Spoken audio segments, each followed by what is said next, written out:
Greetings, Zimbabwe, Africa, and the world. Welcome to In Conversation with Trevor, brought to you by Titan Law. I go beyond the headlines and beyond the sensational. Today, I'm in conversation with Zimbabwean politician and former cabinet minister Saviour Kasukuwere. Enjoy this informative conversation.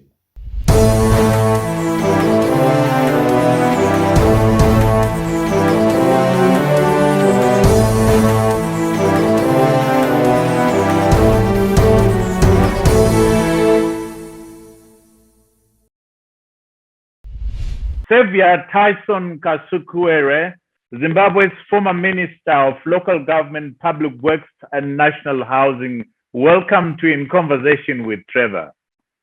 Thank you very much, Trevor. Tyson, I'm speaking to you. You say you were somewhere on the continent.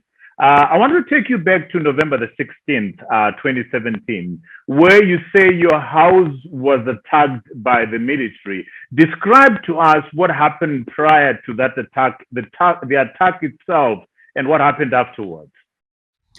Trevor, I'm sure you are aware that there was a build-up to the political challenges within the party, at a party level, and we had cabinet on the Tuesday, the day before, and whilst we were in cabinet, there was obviously some conspicuous absence of some key members of cabinet who just did not come for that cabinet meeting. But after the cabinet, in fact, during the course of our cabinet meeting, the information started filtering through that there was some massive troop build-up around the seat of Harare. And later on, after cabinet, we left, went back to the office. And on my way to the office, I got information from some people in the system, in the intelligence circle, who said, well, Minister, be careful tonight. There might be an attack on your house, Professor Moy and other colleagues' homes. Just be careful. I said, well, what do I do? And thereafter, I drove back home with my team, my security team, got to the house. As I was driving home, Professor Moy got in touch with me, and he had also picked up information that there was an attempt, or people are going to be coming to his house that very night to arrest him and pick him up. Quite some scary stuff. And he said, well, I said, okay, let's see how it's going to turn out. Let's keep in conversation. And after an hour or so, he called me and says, look, let me come to your house with my family and be together just in case whatever happens. We're all going to be, witnesses to whatever happens. I said, fine, please be my guest, come over. He did come with his family to my house, and we sat. And during that time, that's when there was some movements and called it commotion at ZBC. So we're watching television, and we started seeing a different feel of the daily activities at the National Broadcasting Station. We tried to get in touch with colleagues, several cabinet ministers, and they were all trying to make head or tail of what was happening. Anyway, after some time, we knew that there was some action that was being taken, but we were not very clear, but certainly I knew we would be targeted in this exercise for whatever reason. And so as I said, with Professor, after some time, I think about 2 a.m. in the morning, we decided, well, let's now just take a break, take a nap, and we decided to put up for the night. Well, I was in my boardroom, in my office, in my house, and we just sat on the sofas and got some duvet covers. As we were just about to sleep, at exactly 2:15, we had a loud bang by the door, by the main gate. It's a steel gate. And I remember Prof remarking that they are here. They are here. And there was a burst of gunfire. Several hundreds of shots were fired towards the house. Now we were basically under attack, massive attack. The children came out of their bedrooms. Moa's children also were sleeping in some of the bedrooms. They came out, there was confusion, and then we got to appeal to the children to go back into the houses and perhaps go under the beds. And we knew that things were now have taken a different turn. I put on my bulletproof, and I said to my children, look, let me stand by the door. Perhaps if the idea is about taking us out or killing us, if I'm on the door and they do it, it will mean that they will find no reason to go after the children. So I said to my children, look, let me just stand at the door. Let them, if it means they kill me, fine, let it be. But you guys take a seat. Take a back seat and go and hide in your bedrooms. It was not easy, Trevor. I must say, for every minute you live through that horror, you are dying. As we were doing that, bullets were firing through into the home. There was a lot of massive gunfire. There was sustained gunfire. As we were having those conversations with the children, and my eldest son rushed to the main bedroom to pick up mother, and all the children were basically in confusion, including Professor Moore's children. But I would say that it's a time where you say to yourself, I now have no control of my destiny. My fate is in the hand of the Lord, and whatever happens to me next few 5-10 minutes, I don't know. You basically give up. That's what happens. And so yes, after 15 minutes or so of extensive fire, huge explosions that we had in the neighborhood, that gunfire subsided and they just died down. And I now understand that, in fact, the soldiers went into the neighboring compound and neighboring homesteads and took vantage positions from where they were shooting into the house. And after that, there was communication, and we decided to take the children and ourselves to the former president's house for safety. We drove to his house and left the children there, and then the rest became history. When we dropped the children, we decided to find a way out of the country. Before you go, Tyson, Professor Moya says they are here. Did you know who they were? Well, because of the background information we'd received that we're going to be attacked that night. Basically, we knew that there was now some action by the military against us. So it was not a surprise at all. But in that state, Trevor, even if with that information, what could you do? What do you do? You can't. The whole city had been sealed. All the exit points had been closed. And, each minute new information was filtering through as the tankers and other heavy ammo was driving towards our home state. This information was being relayed to us by, friends who would say, look, be careful. But I would say that moment we were sitting ducks.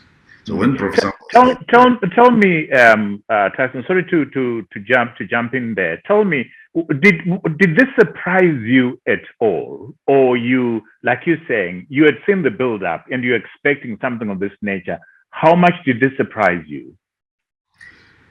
Trevor, having been in politics for quite some time, I never thought political differences would be resolved by the use of our security forces.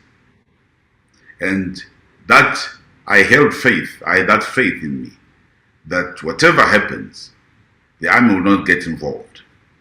For some reason, I thought, and maybe I was being naive, that there was no basis for them to become adjudicators in a political process. This was an internal issue within Zanu PF. It had no implications whatsoever to the well-being of the entire nation. It was a matter among individuals who had differences, who were not agreeing, who had issues to settle, and I thought for the army to get involved in this matter would be, stretching their responsibilities. But I'll take you back to 8 November, Tyson, 2017, where the current president, after being dismissed, when he was still vice president, says he fled to Mozambique because of insensate threats against him and his family. So prior to the attack on your home, the current president says he himself had been attacked trying to escape threats to his life. So there had been a pattern, Tyson, that was developing. What's your response to that? Well, where was he attacked? He says he was attacked at the border, according to the reports that we've seen. Okay. Well, I don't know the level of attack, whether he was shot at, whether it was a massive security build-up, the way we experienced it. I guess perhaps he just had to also say something about how he had to leave the country. And mind you, he was not the first person to step down as vice president or to be dismissed. There was Joyce Mjuru, and there was no such need to run away from the country. That's my personal view. Okay, so your sense is that he should not have run out of the country, should not have fled to Mozambique and then South Africa? Well, I mean, he best can answer that question. But from where I sit, I can only respond that which is to do with me. But my sense was, in as much as he had lost his position in government, he had not lost his position that moment within the party. So, and President. So go ahead, Tyson. Sorry to break you. Go ahead. I'm sure President Mugabe would, in his judgment, would have sat down and discussed this matter with him as time went on. President Mugabe was, and I can say this, Trevor, because when a letter was written now by the current president from outside to President Mugabe, raising issues that he had served him for a long time, I could see on his face, that deep understanding, that deep desire to find a resolution. We were in Politburo. So I, to an extent, thought that whatever differences we're having, whatever was happening at that point in time, these were matters that required sober minds, people to cool down bring down the temperatures low, and discuss. So you say you then you and Professor Moyo left the kids at the former President Robert Mugabe's home, and you started your trek outside the country. Could you describe to us, as briefly as possible, the extent of the journey? Yes, Trevor. It was a journey that will, in time, will maybe discuss it in full. But I can share with you the snippets that it was not easy. It was nerve-wracking. It was full of all potential challenges that could really have seen us die.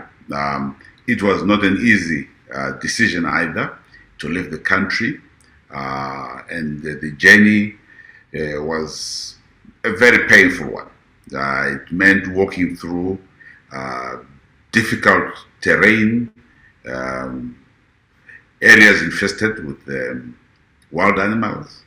And at times, if you hear a truck driving your way, you try to get off the road, sit there, and on many occasions we would say to Professor Mohamed, be careful. You might be stepping on a very big snake. And I know he was so scared of snakes, just like I, but we had no way out. We proceeded, crossed the border into Mozambique, got some remote districts in Mozambique where after crossing the River Ruya, we got to talk to an old man who says, welcome. Crossing the river again was just not an easy thing. But anyway, we did. And after having crossed the river, the old man said to us, we asked him for somewhere to sleep. And interestingly, we thought, he was going to point us to one of the houses or the bed or something. He said, no, just sleep here. And we looked at it. What do you mean? He says, just on the floor here. He says, I put a blanket in. The blanket was just an old sack, which he just put there. And we said, okay. We then pulled a few bricks and used them as a pillow for about 2 hours or so. It was just taking a nap, just to tired. We just had to pick up our energies again. I proceeded further, and Prof Moyo was to follow. And whilst I had gone to another position ahead of him, and I sat on a tree, and just on a stump, resting, a young man approached, just appeared from the villages there, and looked at me and said, "How are you?" In Portuguese, I could converse from my previous experience in Mozambique just a bit. You look like somebody I know. And I said, I don't think I'm the right person. I'm the person you know. Then he said, okay, I used to learn in some school in Mount Darwin many years back. And there we had the young MP, we had quite a popular young MP. His name was Tyson. And I looked at him and I said to myself, what's going on here? And when I laughed, he then said to me, it's you. I know it's you. And you're a minister. I said, yes. And says, we know what you've been going through in Zimbabwe. Anyway, we know what, we're grateful to President Mugabe. He made us, get some grain across the border. And we survived because of, his work. But anyway, we know what's happening, but let's protect you. He immediately summoned some of his young colleagues in the village, and they said, so what do you want to do? I said, no, I'm trying with my colleague, and then Prophet just been brought by a motorbike, and I said, no, we are two of us. I said, okay, we can make a plan.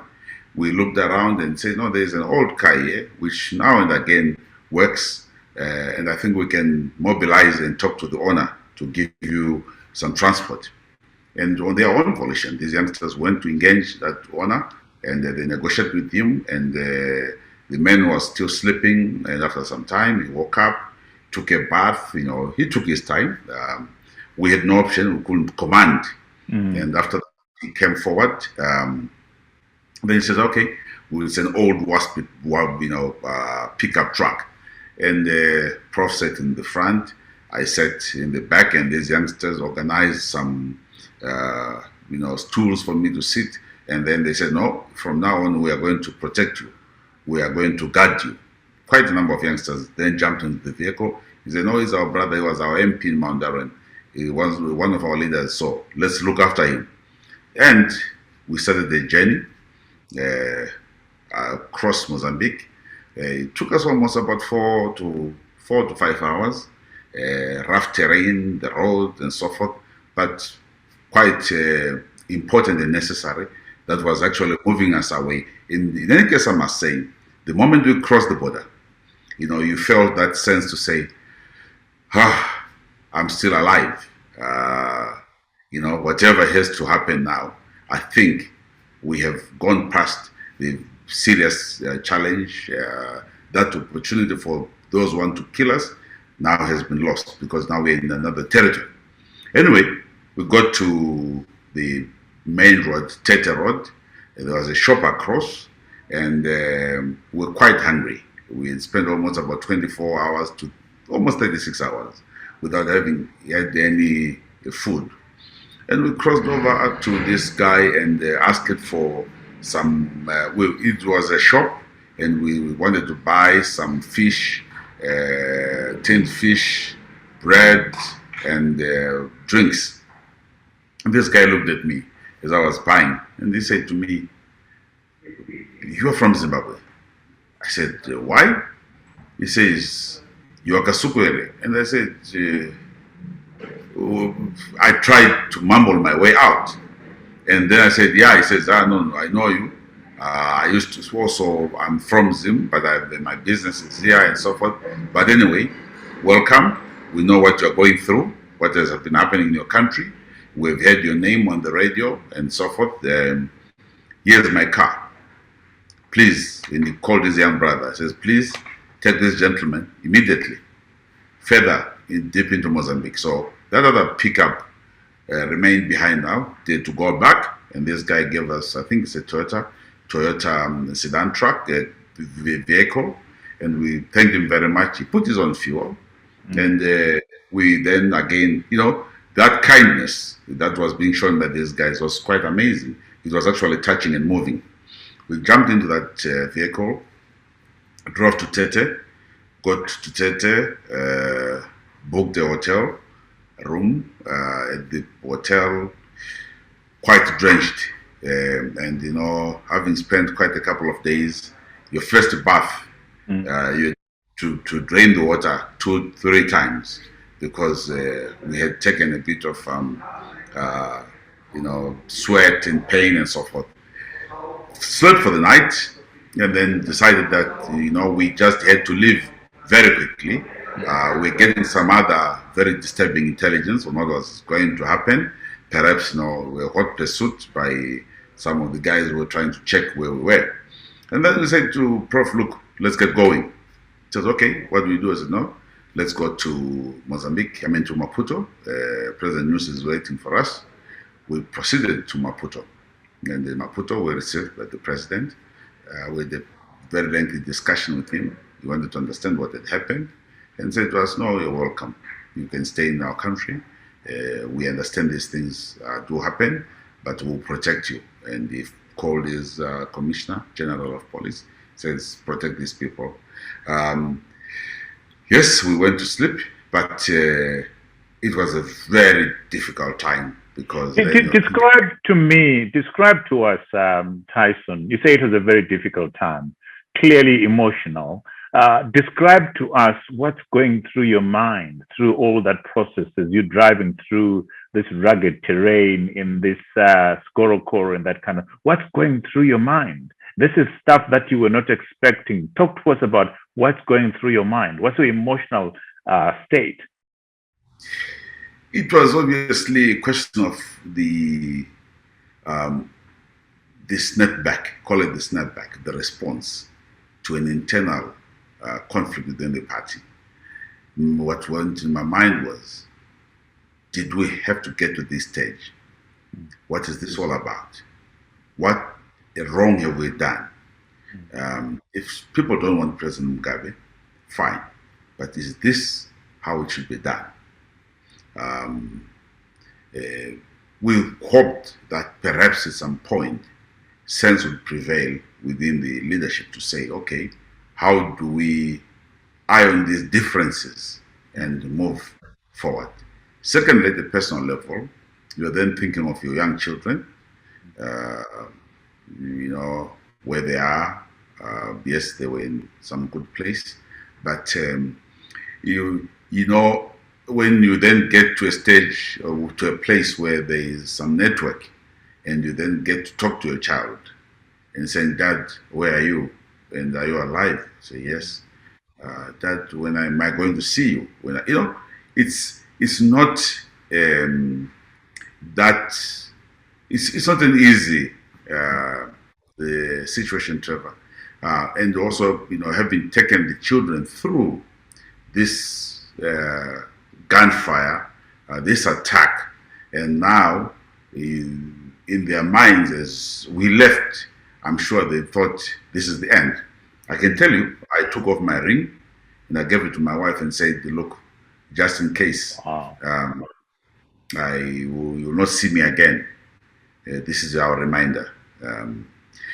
That parting was very emotional. And I think the issue always is, yes, even if we have conflict in a country, there should be limits to what we do to one another. They should, the better senses must prevail. I think it's a lesson. So you eventually, I mean, that's so painful, giving your ring to your wife as a way of parting. We might never meet. So eventually you make it out of Mozambique. Talk to us through that process when you finally depart Mozambique. Well, yeah, we stayed in Mozambique for a couple of days. We're being hosted by the president. He was very kind to us, and he showed concern. And then after that, we decided, hey, this area is a bit too close, and it might still be a bit dangerous. And having discussions with certain key people, we decided to proceed into the diaspora. So we went into Africa, and I'm glad to say that to this day, Africa has been our home, and Africa has provided us that comfort, and Africa has been there. You perhaps don't know how important to leave your country in such circumstances and still be welcome in other countries. And I think it's been quite an experience, quite moving. But yeah, we went into the diaspora. And so you say, I asked you, when Professor Moyo says they are here, you knew that it was the military. And I will take you back to a couple of days, not a couple of days, a couple of months prior to your being attacked, that there was a lot of tension in the air. It was pretty palpable. You had the former president, President Mugabe, and former First Lady, Grace Mugabe, speaking quite in negative terms against the military and against the war veterans. Clearly, under those circumstances, were you surprised that the military did what they did? You know, and I reiterate, Trevor, what was being said within the political circles. It is a fact that there was tension. But for all I care to say, President Mugabe truly remained a statesman. He wanted to resolve the issues within the party, within the country, in the best manner possible. But there was impatience. There was some energy which just said, we need to get this man out. And remember, when he appointed the vice president, it was his decision, okay? But in no time, there was a whole attempt to push him out, which I thought was unnecessary, was uncalled for. When he made that decision, we all knew the trajectory, what he wanted to achieve. But there is an element of indiscipline that grew within the party, to the extent that you had young boys, you know, insulting the president, the first lady, calling all sorts of names. You had the Mchangwas of this world. You know, Mchangwa is not known to speak anything that is constructive. You had various other players who just decided to, you know, attack the old men. I found that, and I can say this without fear of it, you know, being misquoted, that the levels of discipline of respecting a founding father within the party, and it's a thing that the party is still grappling with to this day. We mishandled the whole game. We mishandled the whole process. I wish we'd roll back on time and say, what could we have done differently? But yeah, we should take responsibility that, you know, it didn't go right. So you say there was indiscipline with the insults against the president. What do you say about the mood that was around your camp? That is, the former Higher Education Minister Jonathan Moyo, the former Public Service and Labor and Social Welfare Minister Patrick Juau, and yourself. There was a celebratory mood in the rallies, a sense that what we've always wanted is now here. Was that the case? That you thought you had this thing now? No, Trevor.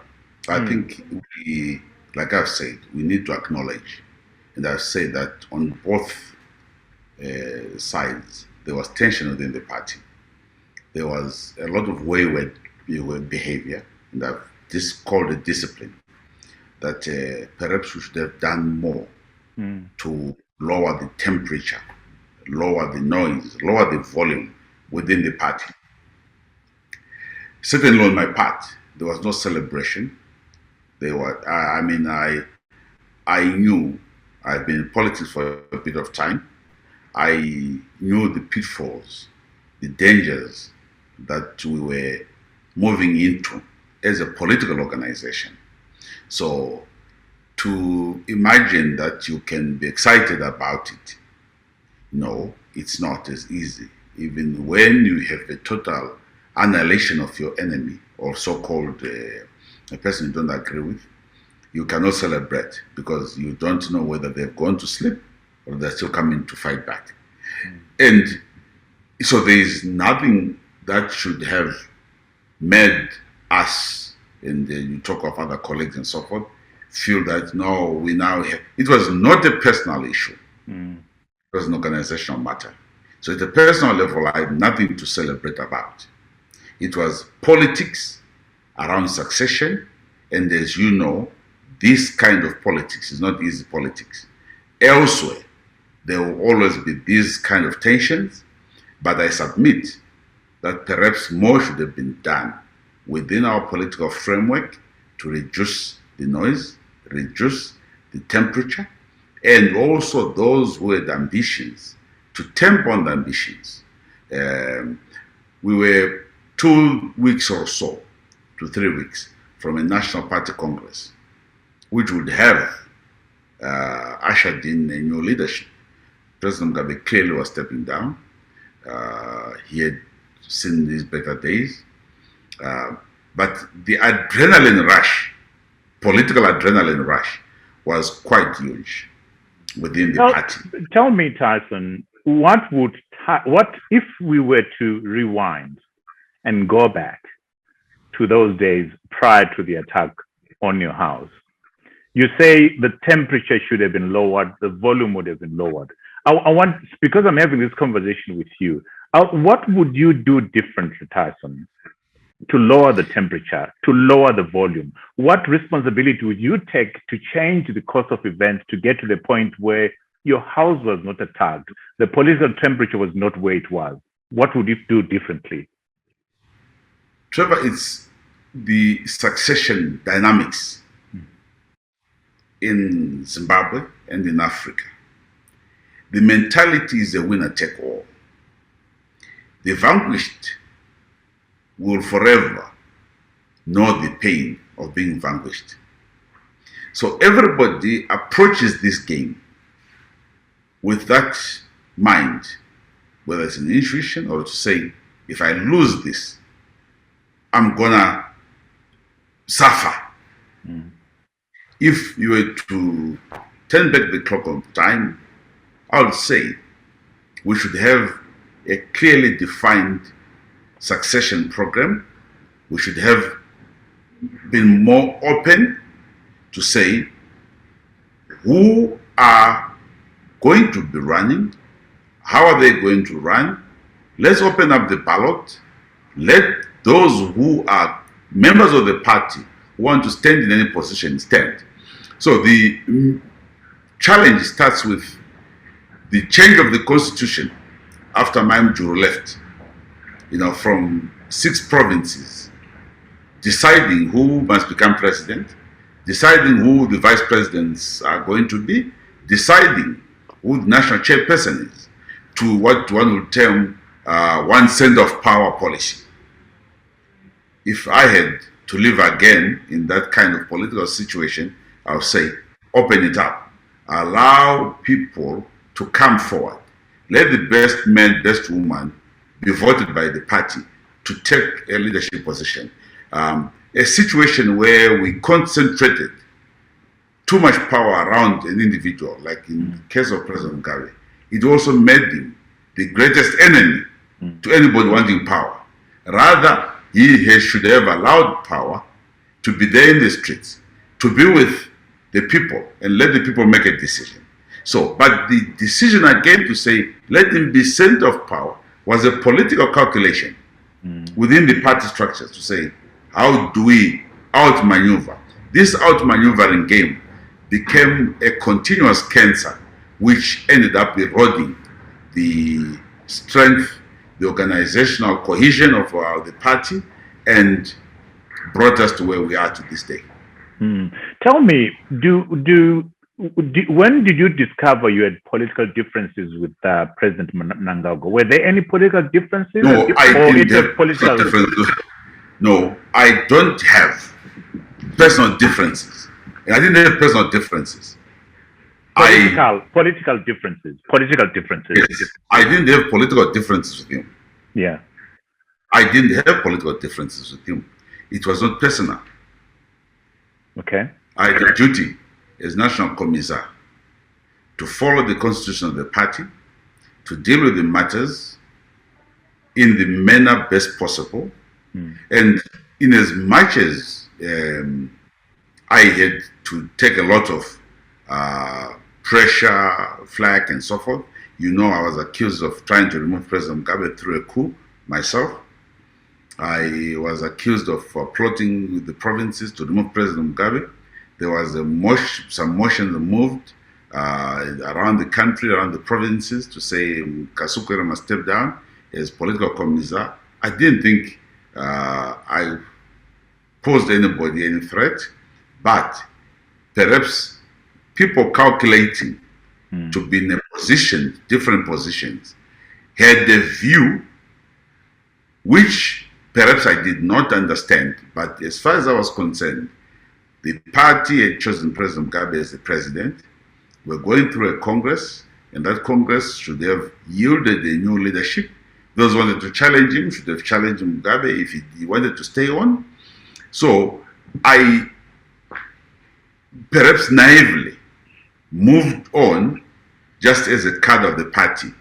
You try to depersonalize these matters, but certainly some people would personalize. Trevor, we had worked with Comrade Mnangagwa when he became vice president. We engaged, we worked together, as commissar, we went to campaign around the country together in Cholocho, in Manicaland, in Mashonaland Central, Harare provinces. For me, it was doing my job. I knew, any briefing that I had to make. I had a weekly briefing with President Mugabe, and equally I'll go and brief both vice presidents on what is happening within the party. There was no information I would keep from the leadership of the party. But that position, anyway, as political commissar, is a nerve center. You can be understood and you can be misunderstood. So even for you, Tyson, as the political commissar, was the succession issue, as far as you're concerned, settled? Had it been dealt with in a different manner, maybe you might not be sitting where you're sitting right now. Yeah, true. Okay. True. All right, I'll move us forward, Tyson. What was your thinking, Tyson, when you saw the masses get onto the streets, demonstrating and calling for, celebrating in the first instance, the army takeover and the call for President Robert Mugabe to step down? What went through your mind? Well, there had also been a build-up, media-wise, which had been an effective strategy to ostracize certain leaders within the party, and that response was not unexpected. But in my mind, I simply said, well, this calculation, let's see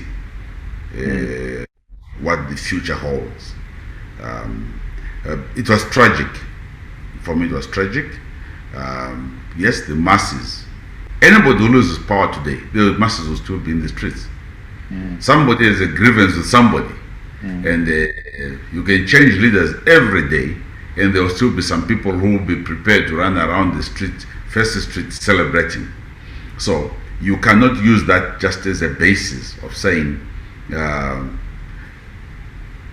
did this mean that we're going to have stability thereafter? I took it that a number of the players in Harare especially had always wanted President Mugabe to go anyway. So it dovetailed with the regime change agenda which had already been in the country to say he must go. Some of our compatriots who have never seen on the streets before, we found them on the streets very excited. To say that that excitement meant a national agreement on the removal of President Mugabe, I have my doubts. But there's a section of people who felt influenced otherwise that this had to happen. Our colleagues in the MDC were there, very happy. For them, it was a good opportunity, a good occasion that it happened, and that it was opening their political doors as well. So you could tell that anybody outside the opposition, and I'm talking now about a deeply committed party member, would say this is a mistake. And I'm yet to see serious party members who are excited about development. Okay. Tyson, let me take you back to 23 September 1970. You were born in Mount Darwin to Josiah Kasukuwere and Gladys Lucia Kasukuwere ni Maroza. Talk to me about your formative years, Tyson, how you grew up and how that impacted on the man that you've become. Trevor, I'm born 23rd September 1972 at St. Albert's Hospital in Mount Darwin. Now it's called Centenary. My family, deeply Christian. My father being a member of the Apostolic Faith Mission. I had to be taken to the hospital. I think I failed the test of the village cesarean processes. I was a bit stubborn. So I think my mother was almost about to die. Hence, my other brothers and so forth were very good people. They came out without a problem. But I became a bit of an inconvenience. Hence, I had to be taken to the hospital. But we grew up just as an ordinary, ordinary household. Our father ran a small general dealer's shop on the border of Chess and Mount Darwin. He built it, I think, in the early 50s. That's when he was probably one of the first persons to build mortar and brick in that area. We were 8 of us. We've lost 3. We're now 5 of us remaining. I went to junior primary school and Highfields, Mofu. I went to Mofu Government School in Highfields. Between 79 and 80, I didn't go to school. That was most of our schools at junior were closed. In fact, junior school was closed because the war had become quite severe, and it just became impossible for us to go to school. We were in a protected village, so for the whole year, I was up and about, and then we moved middle of that year, 79, to Harare to stay with the relatives. Our core duties in Tverasekwa was to sell tomatoes, onions, matches, candles, paraffin. We were quite young, but that became a way of life. We had no other base to live on. Our father had by that time also gone into the liberated zones. He was living now with the veterans of the struggle. He had been a major supporter of the struggle, so they warned him that if he continued to be in the protected area, he was going to be killed by the Rhodesians. So he had to leave and went into the Chesa communal areas, purchase areas. So we were left with our mother, and they were obviously, my father had 3 wives, my mother and the 2 senior wives. So we stayed as a unit, and then our sister organized that some of us were a bit still young, go to Harare, but we're not going to school. So I only resumed going to primary school in 1980 after a whole year of being a vegetable vendor. And after that, then I went to Bradley Institute, where I did my secondary school, then joined the president's office, then 88. Again, another experience. Talk to me about that, Tyson, that choice. Why did you decide to join the president's office? At that point, you just did not apply. But there was also an element of talent identification. They would perhaps look at the aptitude, the type of persons. If somebody got to know about you, and it was quite some elaborate system that was in place. You'll be kind of like invited to join the system because of your background, because perhaps of your education, your aptitude, what the role. Intelligence organizations tend to be specific in terms of the skills range that they require. So what do we want this person for? What type of people do we want in this area? Are they courageous? Are they brave enough? And so forth. I would not be able to say exactly how they did it, but the recruitment was done, 88, and I started. I trained for quite some period, and after that I was deployed to Manicaland. And from Manicaland we also worked across the border in the STF Special Task Force in Mozambique, in the fight against Renamo. Was pretty young, daring, and the task was also quite challenging. Now and again you came across gunfire. You are either driving to Beira or from Beira, and you walk or driving through an ambush or a place where it's just been an ambush. It was on its own.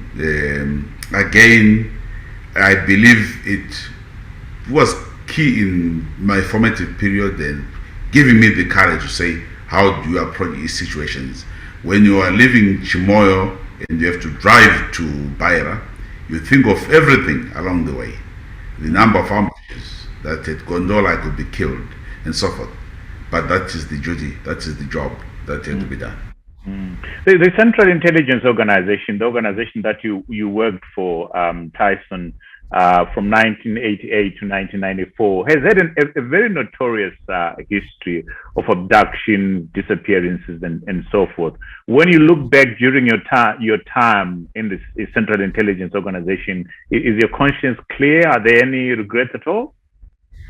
No, my conscience is clear. I would say the period within which we served, I think the only case that happened was of Rashid Guja, and quite a number of officers who were accused were apprehended. The system would not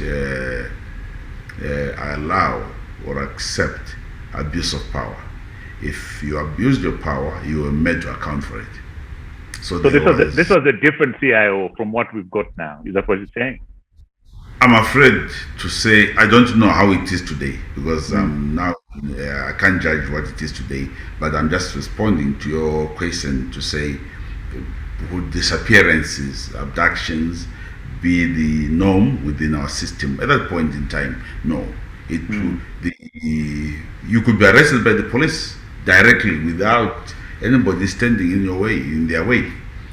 The police will just come to your head office and say, we have an officer who has done the following. Can you remember even Shirhuru himself was arrested? He was Deputy Director General and he was arrested. And in 1998, Tyson, at the age of 28 years, 28 rather, you joined Zanu PF, and you say that the people that drafted you into the party were Joyce Mjuru, Bodagezi, Nicholas Goche, the late Chindori Chininga, Chen Chimtengwende, and James Makamba. When you look back, when did you discover that you had a political bone in you, Tyson? Trevor would say my experiences during the War of Liberation basically drilled in me a political understanding and certainly prepared me mentally for a political role, and also working in that office, president's office. Among other things, it's also quite a lot of political work to understand the trends, to read situations and so forth. It built already in me, even though I pursued business and I'm a businessman, I could not ignore that grain which was very much political in me. And then you rose very quickly, Tyson, to become National Political Commissar in 2014. And I like the way that you say that being the political commissar of the party means that you are Tete Wemusangano. Explain, unpack that to us. What does it mean, having occupied the post? You were Tete Wemusangano. What did that mean? What did it entail? You are at the center of the political theater within the party. You have a duty to keep the ideological line. You have a duty to keep unity within the party. You have a duty to mobilize and grow the membership of the party. You have a duty to popularize the policies and programs of the party. You have a duty of overseeing the political developments across the country. The structures are there in place. There is an annual expectation that districts of the party must be reviewed, new elections must be held, cells must be reconstructed, provinces timelessly must have elections. When you go to Congress, this, I would say, is the fulcrum, the political fulcrum, is the center of the political processes. And you also have a duty to speak frankly to the authorities, but in a manner that you don't antagonize them, but you must tell the truth about what's happening, because you can't, if you stomach it, if you try and hide it, at some point it will become an ulcer, and it can affect the organization. You again, one interesting thing that you say, Tyson, is that this was a high pressure job, and it's not an easy job to come out alive. And I was reminded of the fact that the other political commissars before you, Tyson, were the late Morven Mahachi, the late Bodagezi, and the late Elliot Manyika. And there you are. You are not in the country as a former political commissar. This is truly a dangerous job. Yeah, because you are more like a political referee. You have to advance the interests of the leaders. You have to check on the ambitions of those who are below. And perhaps if it so happens that those you were trying to say, the gatekeeping exercise, they come on top. It's lose-lose game. Yes, the colleagues you have mentioned, may their souls rest in peace. They passed on, different accidents. I don't want to make an inference. I take it that these were genuine accidents, but again, shows you how much work they had to undertake. Comrade Gezi died on his way to Masvingo. He had a meeting to attend very early in the morning. You have to be on the ground every day. The same with Comrade Elliot Manyika, who died on his way to Gwanda to a party meeting. Again, because the job requires that you have to be with the party structures. Almost every province needs your attention. It becomes a high pressure job. It carries with it admiration as well as hatred. Those who are happy to be in their positions, they are happy. They might admire and say, he's a good bloke. Those who have lost and have not achieved what they want will carry with them a lot of bitterness. So it is a job that you have to balance, and it's not an easy job. It requires loads and loads of patience, loads and loads of nerve, loads and loads of character. You've got to be strong. Thank you for watching part 1 of my conversation with Saviour Kasukuwere. Don't go away. See you on the other side for part 2 of this informative conversation.